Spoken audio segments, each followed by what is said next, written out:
Hello mga ka-Diyosa! Welcome back to my channel. This is Irene. At kung bago ka pa lang sa channel ko guys, please do subscribe and click my tiny bell para po updated ka sa aking mga videos. So today's video guys ay gagawa kami ng another prank kay ng Jinli. Ayan, kung naalala nyo guys, ayan, kung nakikita niyo na prank namin siya before, last year sa birthday niya.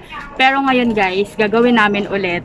At ang aking mga kasabwat ay si Angel at si Chris. Ayan. So guys, ngayon Sa kanya, pero birthday ni Mel ngayon. oo. Happy Birthday. birthday, Mel. Yes, happy birthday Mel. Prank. Ngayon guys, Happy nandito- birthday, Mel. Kasama si Mel sa ipaprank namin. Yes, kasama si Mel.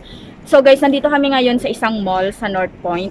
At yung mga kaibigan namin, si Jinli, si Charis, tsaka si Mel ay nasa hanghaw na po.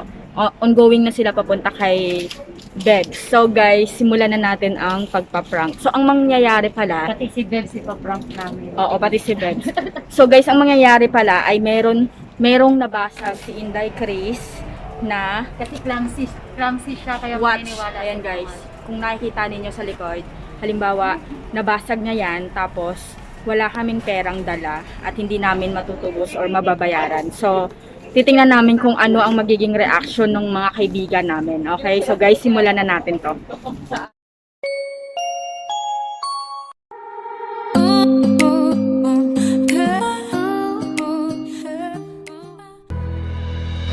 I'm going crazy. I'm going crazy. Hello gang, nasaan na kayo?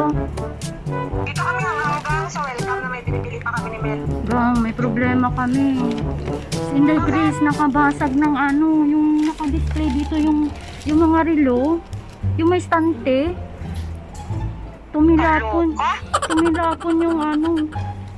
Gang, 3-2 yung ano halaga ng relo. Wala ka. Magkano? 3-2. Tapos yung wala kaming pera, putik. Nandun siya sa opisina ngayon, kinakausap ng may-ari. Hindi kami makaalis dito. Yung pera ko dito, 1.5 lang. Tapos si Irene, 300. Tapos siya, wala siyang pera. Allowance lang niya. Nakakaloka naman yan. Eh, alam mo naman to, di ba? Hindi kasi nag-iingat eh. Ano ba kasi nangyari? Nasagi niya? Oo. Yung bag niya kasi, paano hindi tumitingin? Ikot ng ikot. Pati nga ako kanina natamaan eh. Ano ngayon yan? Wala kang pera dyan? Wala. Wala, paano kami makaalis dito? Nandun pa si Irene. Tiningnan niya si Inday Chris kasi kinakausap ng ano. Oh, ayun na pala. Ano nangyari kay Inday Chris?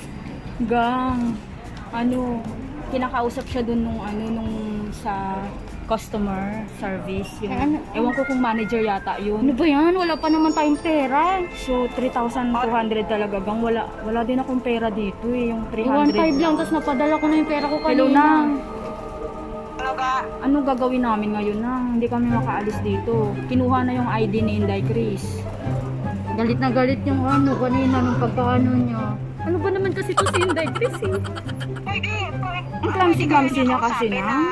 Na ibili na lang niya ang mga details para at least Hindi kuha na gani lang. Kinuha na, kinuha sila kay Inday Chris na makiusap na lang kung pwede nga nang sa katapusan na lang abi or next week niya bayaran.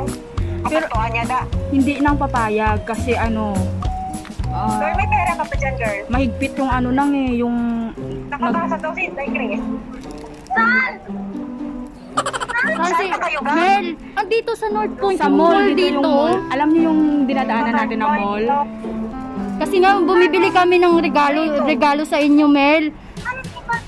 Mel, Nasagi daw niya eh. pakausap nga ako gang kay Mel. Mel,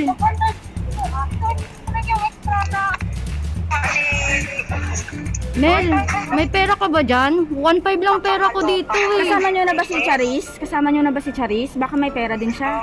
Hello? Ano to? Hello, Mel. Mel. Hello, Mel. Bakit? Nakabasag si Inday Grace dito yung stante na may display ng mga relo. Alam Eh, niyo yung 3-2 halaga nung ano eh, nabasag niya talaga. Rene Morris ba yan? Paano ba yan sabihin? Yung Paano Paris. kasi? Hindi kasi tumitingin. Ako nga kanina natamaan, nainis na nga ako eh. Wala kang pera dyan, hindi kami makaalis dito. Mamadali pa naman kami gang anong oras na. Tapos Kaya nga. mangyayari pa tong ganito. Ay naku talaga si Inday Chris. 1.5 lang pera ko dito, tas siya rin 300, tas siya, wala rin naman siyang pera. Yung pera lang niya, allowance lang. Dala niya. Naghanap kasi kami ng ipang regalo sa inyo. Paano to? May pera ka dyan, Mel? Hello?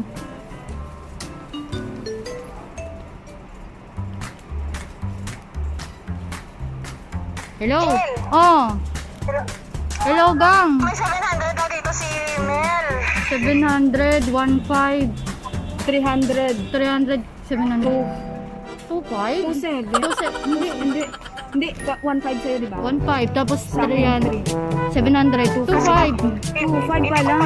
May pera ako pero nasa nasa Metrobank. Hindi ko alam kung makakukuha ko na siya. Hindi kasi sila nang papayag ng naiwan-iwan lang. Kailangan nila pera talaga agad ngayon, ipe-pay. Tawagan ko gang si Bes. Yung 700, punta na lang kaya ako dyan sa'yo sa sa hanghaw. Para kunin, Nasa hangawa ba sila? oo, para kunin ko, para hindi na kayo babalik, para hindi na ako mag-exit, tapos ihatid ko lang dito. Baka pwedeng Pwede rin. Pwede rin. Oo. Punta, Pero wait lang nang tawagan. Tanungin kasi Charis kung meron siyang pera na extra. Sige. sige, tapos nang tawagan ko muna si Bebs. Sabihin sige, ko kay sige. Bebs. Sige. Sige Oh, nang bye-bye. Bye. Ayun, sabi ko si Inday, guys. So guys, nakita nyo, nadinig nyo kung ano yung reaction ng mga kaibigan namin. Di ba mga mababait? Nag-ipon-ipon sila ng pera para para matubos si Inday.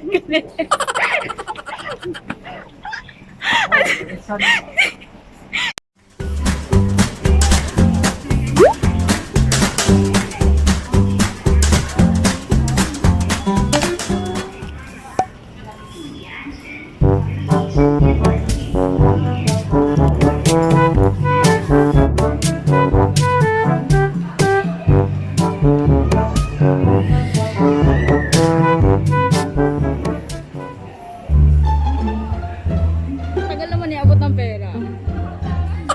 Or naabot na.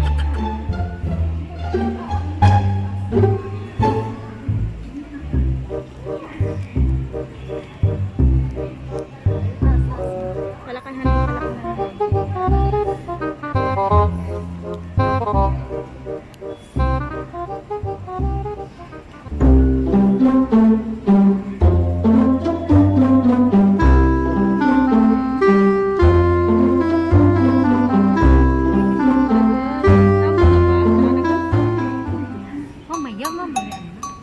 Tara na.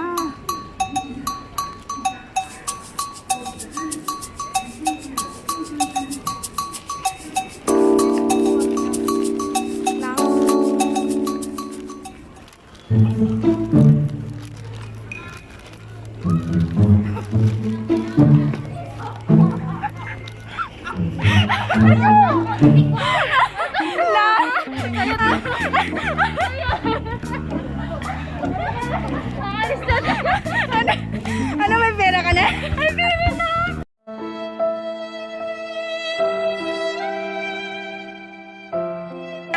It's a prank!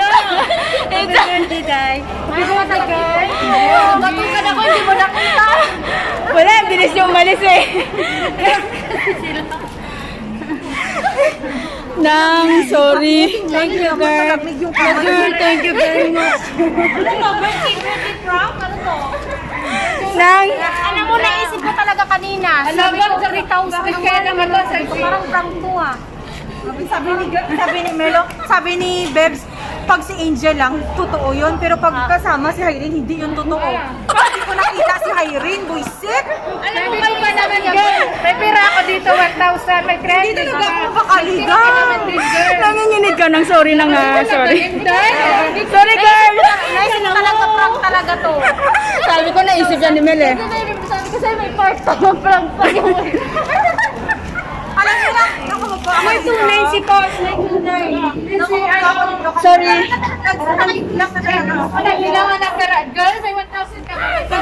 So, guys.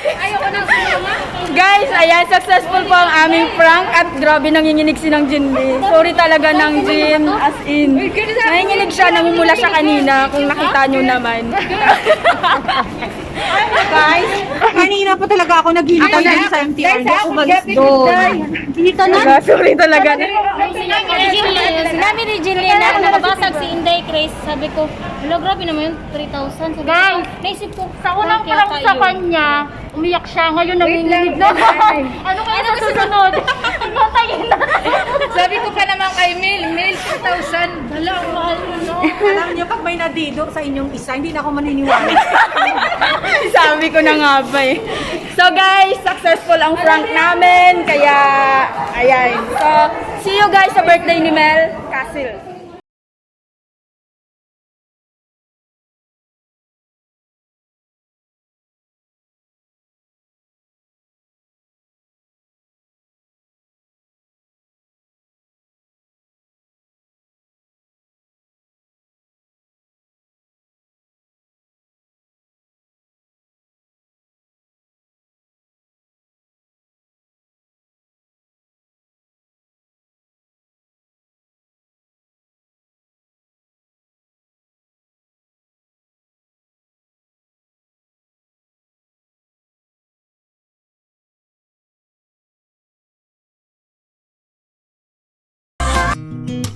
I sound really fine 아무렇지 않은 척 아무도 모르게 조심하는데 또 티가 났나 봐 Sound really fine 너와 함께 했었던 시간이 길었어